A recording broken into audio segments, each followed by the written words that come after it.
Bonjour, en fait moi je m'appelle Nelson Azansop. Je suis en BTS, STA, Sciences et Technologies des Aliments, au lycée agricole à Ifto. Donc je suis là, comme vous le voyez, il y a un beau soleil derrière. Donc ça veut dire que je suis en Inde. Je fais partie en fait du programme Défi à 2 qui a permis à ce que nous puissions effectuer notre stage de juin au Collège of Agriculture Patnagar. Étudiant au lycée agricole d'Ifto en sciences et technologies des aliments. Je suis là dans le cadre d'un programme du Défi A2 à l'université Patnagar. Bonjour, je m'appelle Rachel Laurenceau, je suis au lycée agricole de Pau et j'ai été acceptée pour faire partie du programme Défi A2 en partant en Inde, dans l'université de Pantnagar.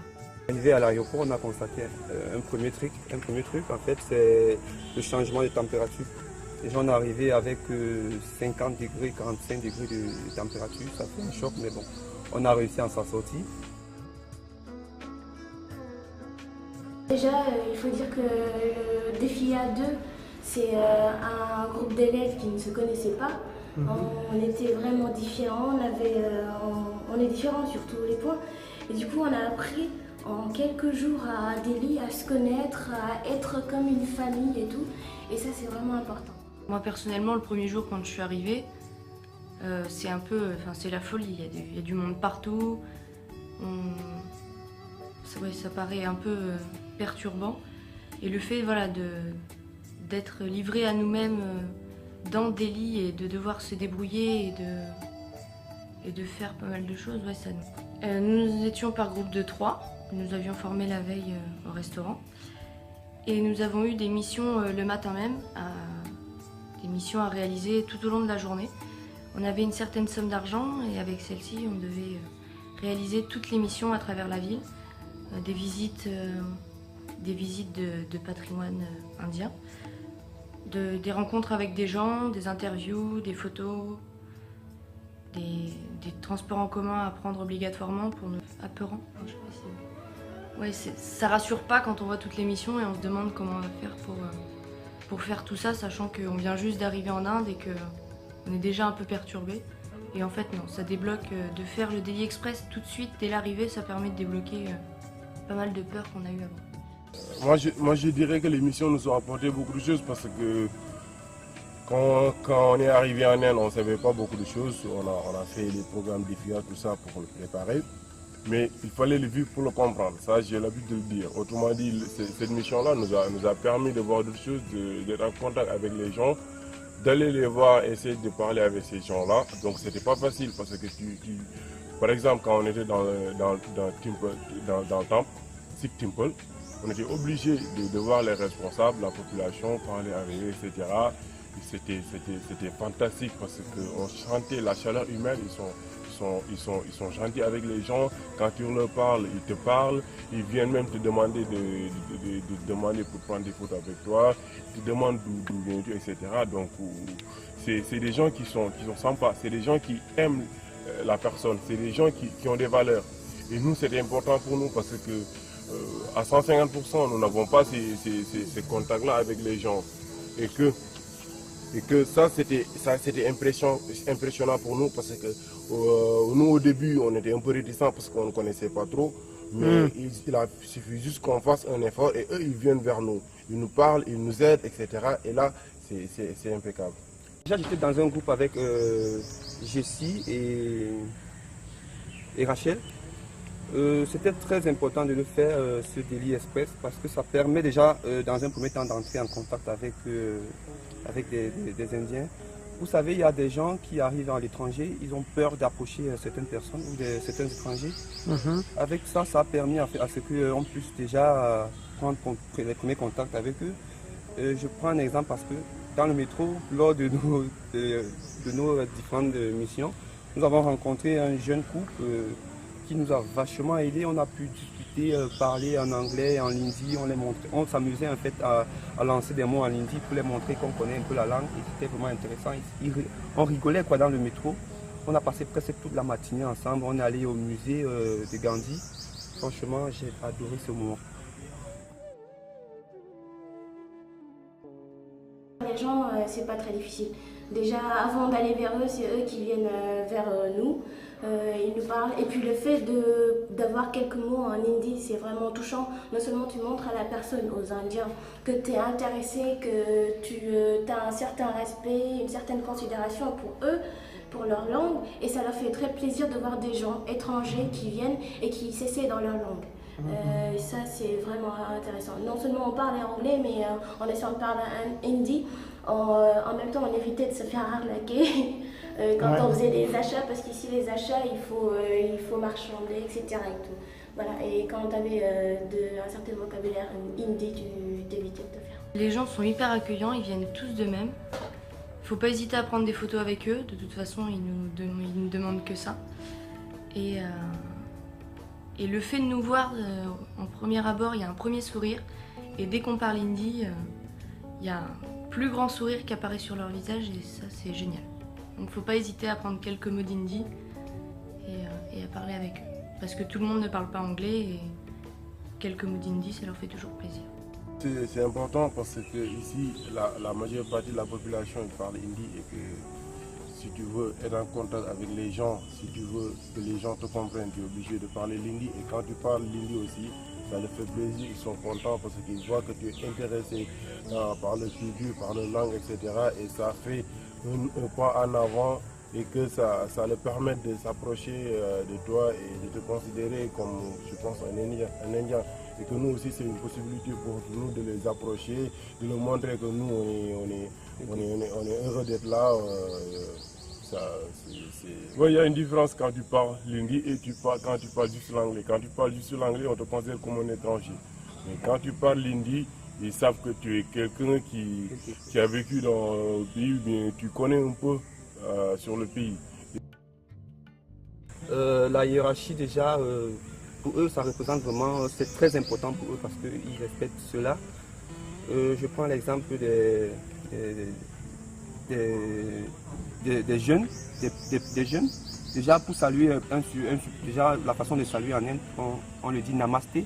C'est une façon de dire bonjour, je sais pas. Mais après, il y a une façon des plus jeunes de saluer les vieux. Il suffit de toucher, de se rabaisser juste un peu et toucher les pieds, voilà. Et c'est comme la plus haute responsabilité dans le collège, ou je sais pas, dans le lycée, c'est le dean.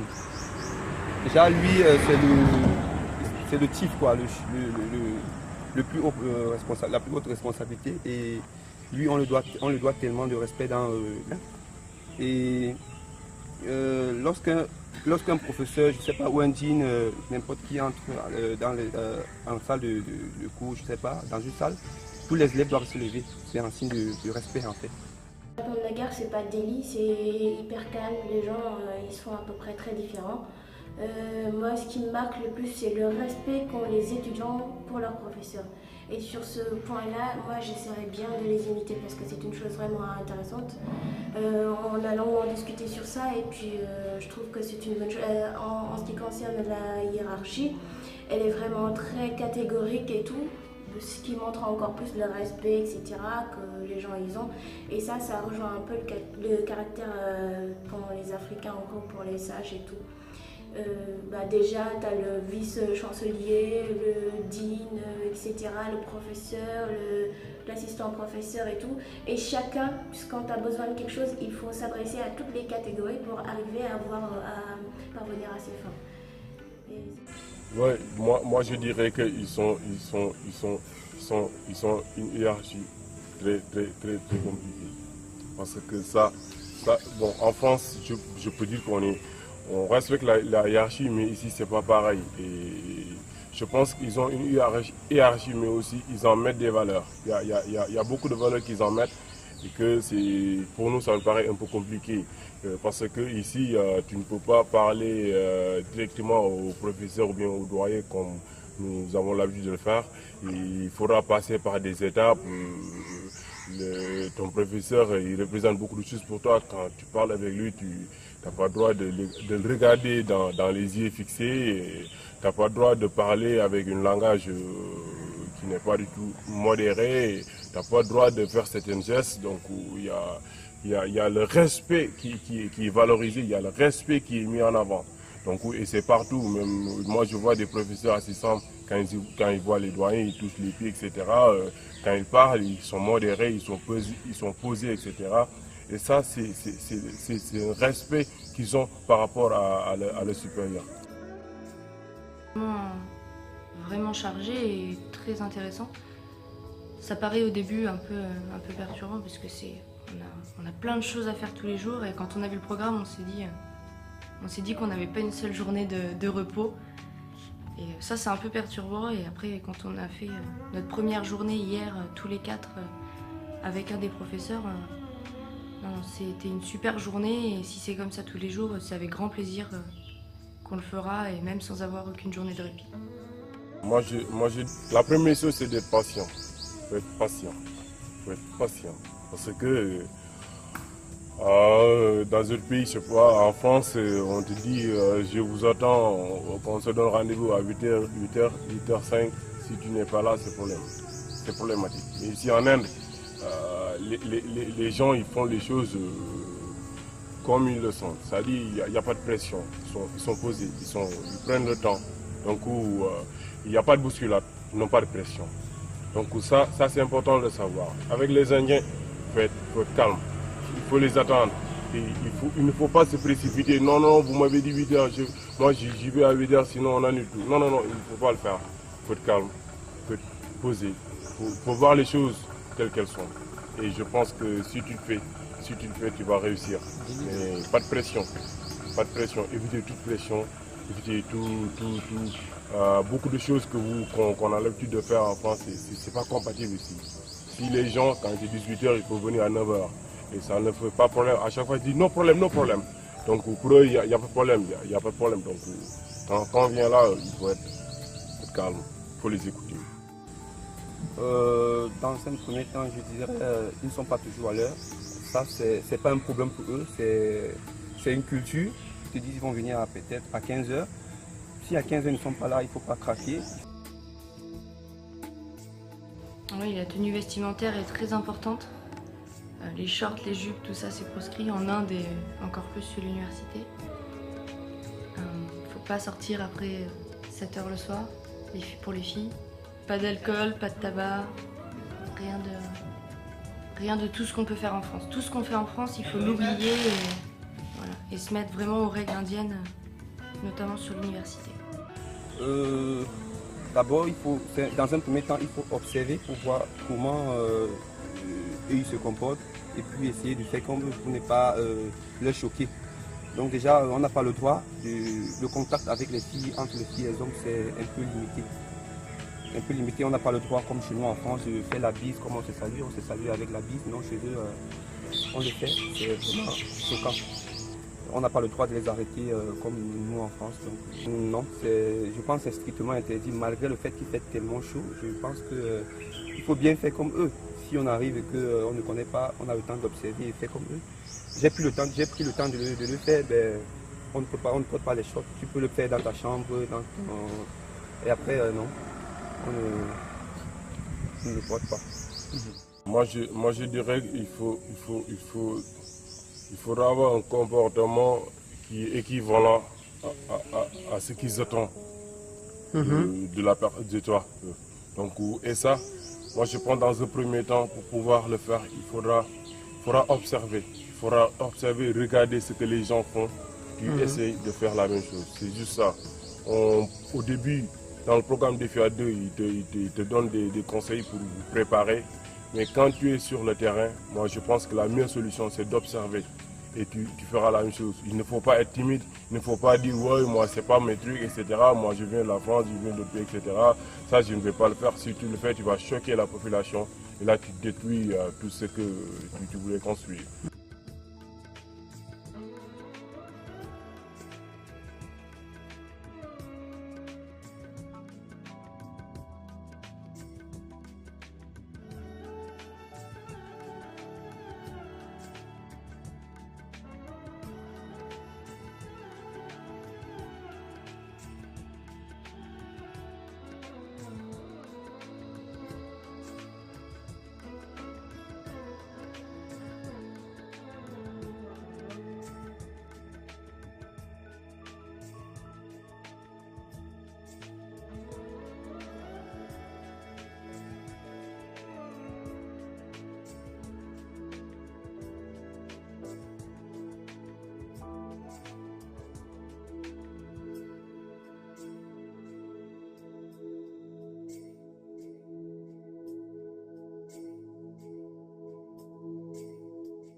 Ah oui, moi la première aujourd'hui, je suis fatiguée, donc je sais qu'il faut se coucher tôt le soir.